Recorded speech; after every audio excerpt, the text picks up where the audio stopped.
అంటే 30 కదా వచ్చేది, అంటే మనం 5 పెరుగుతుంది. లేదా అది కూడా 50% అనుకుంటే అదే జనాభా ప్రాతిపదికన అయితే అన్యాయం అయిపోతారు కదా.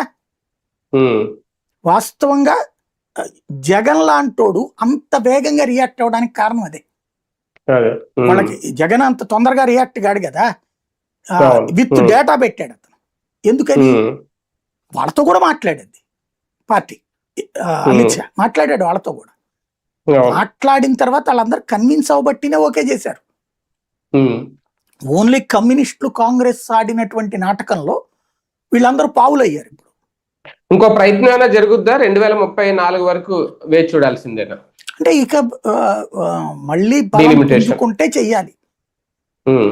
ఉత్తరప్రదేశ్ ఎలక్షన్స్ దాకా ఆగచ్చునేమో.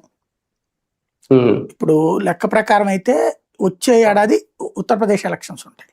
అప్పటికి ఈ జనాభా లెక్కలు కూడా పూర్తయిపోతాయి.